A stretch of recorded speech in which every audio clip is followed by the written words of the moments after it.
You are not losing deals because you are too expensive. You are losing them because you are speaking the wrong language entirely. Let's break that down. Most MSPs, they aren't selling at all. They're explaining, and there's a huge difference in the type of conversation that creates. And it is costing you more than you actually know. You could have the best engineers, the fastest response times, the cleanest onboarding process out of any MSP in the rest of the world. But if you're leading with features instead of fears, then your prospects are just going to nod politely and then ghost you. Why? Because you're not actually in a sales conversation at all. You're in a trauma conversation, and that changes everything. Welcome to another episode of the MSP Insider Show. This is the whiteboard series where we are breaking down a fundamental mindset shift from our guest Keith Marciano from Packseat Academy, who broke down and really explained this during our full episode. But it was so important, we're going to spend about 20 minutes breaking it down and hopefully flipping that light bulb for you here in this episode. And you can walk away with what you need to have this change impact your business today. The title of today's episode is Stop Selling to Buyers' Brains and Start Speaking to Their Battle Scars. Now let's dive straight into it. The technical first sales approach, this is where the industry has screwed us all. It's also probably the hump you haven't been able to overcome as a founder or an owner-led sales. Technical first sales approach is a relic. It used to work, maybe, probably, sort of how you grew the business to where you have it today, but it only worked when buyers didn't know any better. The market has shifted, but no one's talking about it. That type of approach today is actually what repels them versus invites them in to want to partner with you. Most MSPs live at the bottom of the pyramid I'm about to draw for you. Let's take a look, right? Most MSPs, they pretty much live down here at the bottom. And what it is the we've got great tools conversation, right? Like we sit there and just preach all that shit that doesn't matter anymore. And maybe you evolve just slightly to this next level of conversation, which is what? We have better people. Right? But again, that part doesn't matter because that's what every MSP has told them for the last 3 or 4 times that they have made this buying decision. And so some MSPs have sort of realized that's the case and they start moving up to this next level, which is, in yellow may be hard to see, but we align to your business goals.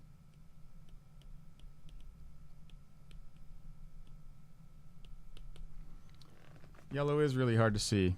It is what it is. We'll use a different color next time, right? We align your IT to your business goals.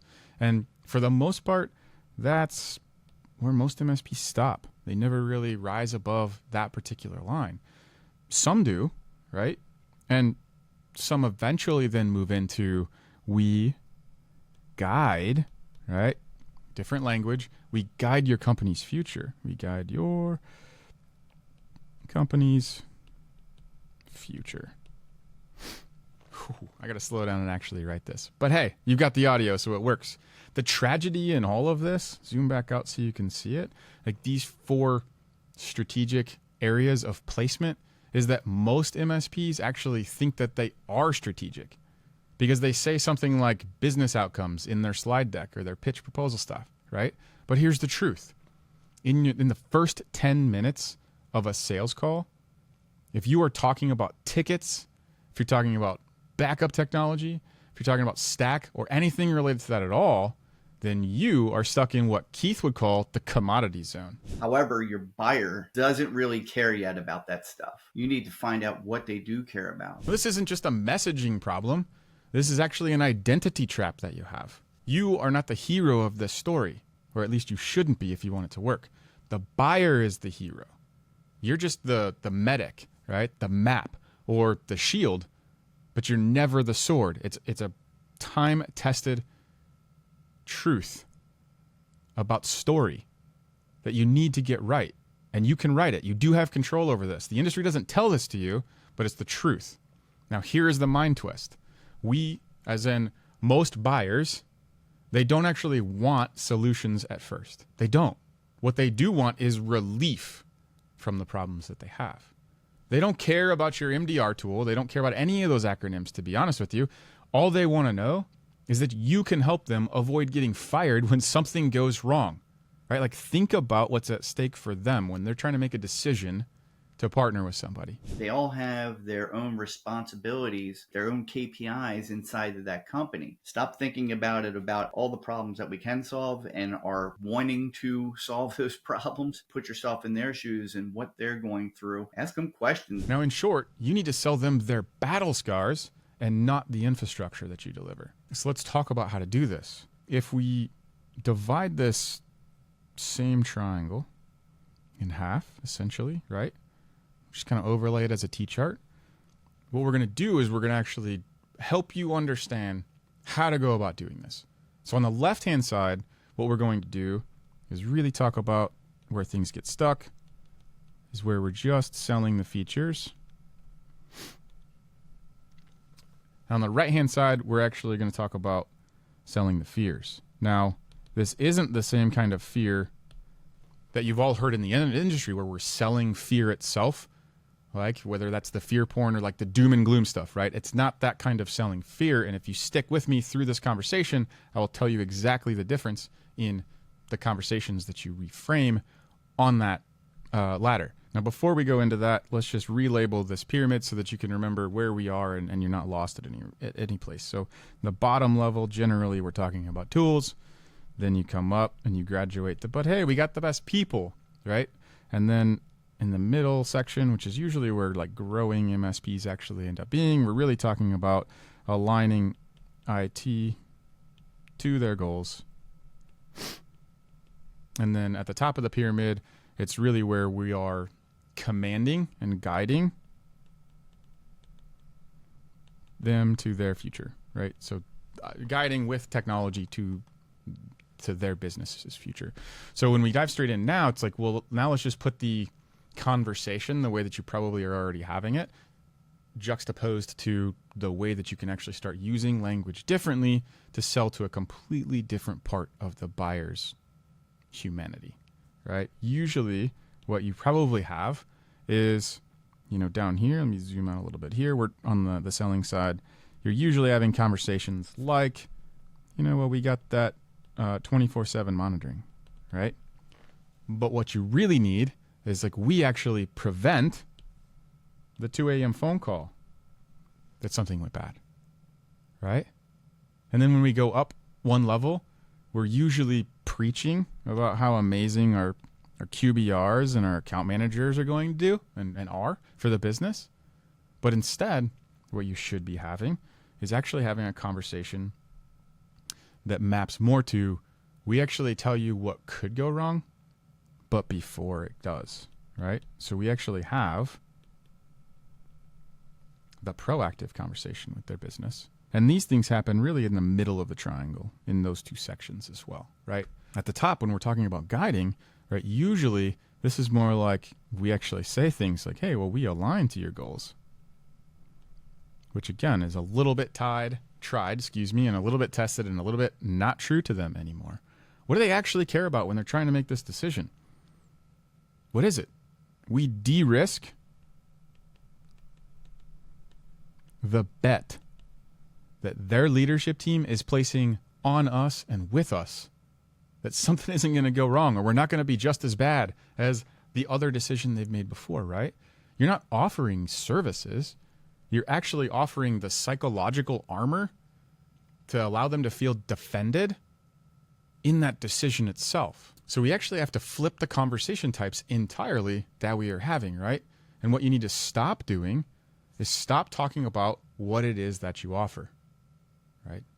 It's not about the people. It's not about the tools. It's not about the stack. It's not about any of the other stuff. You're not explaining anything. Remember, we're shifting this to a sales conversation, an actual selling conversation.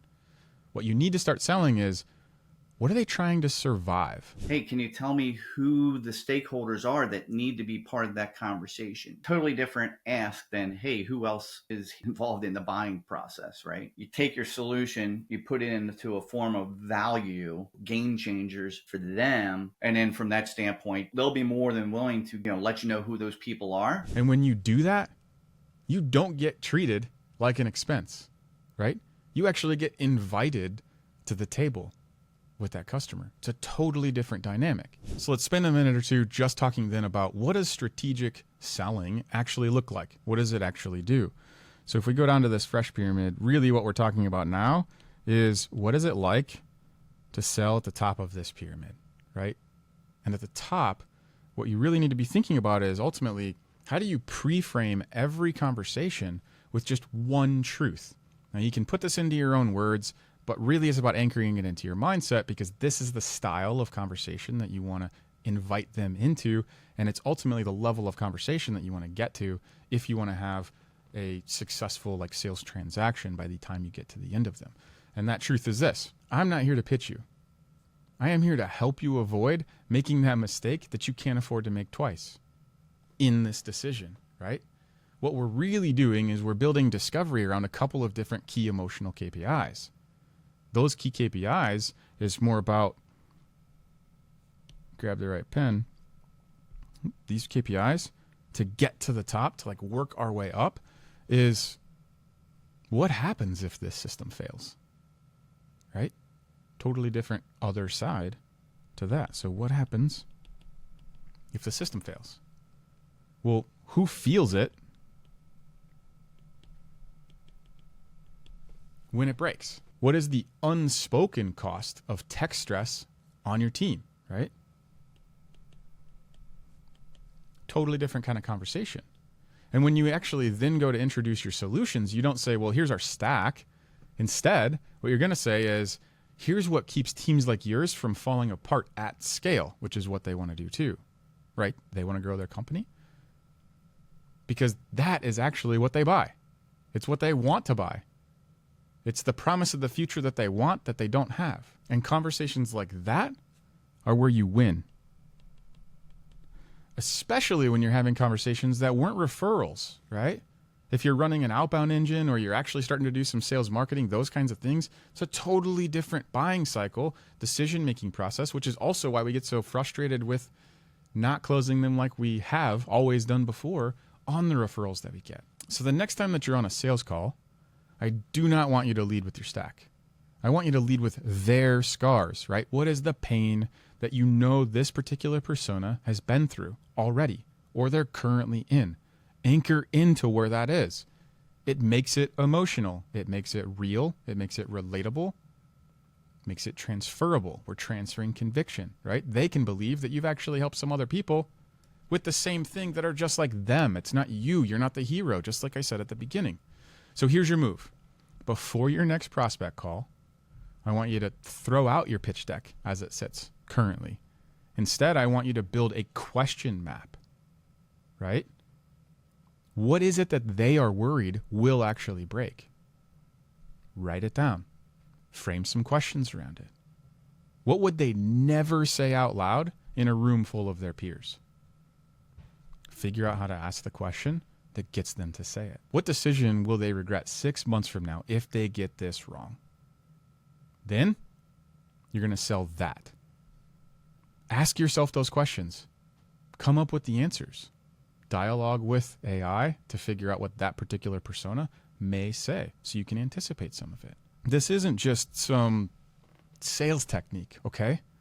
This is a mental shift MSP founders, sales leaders must make to cross that chasm from vendor to strategist, from technician to salesperson. Because the moment you stop selling IT and start selling relief, protection, clarity, that is the moment where I promise you, you will stop getting ghosted, right?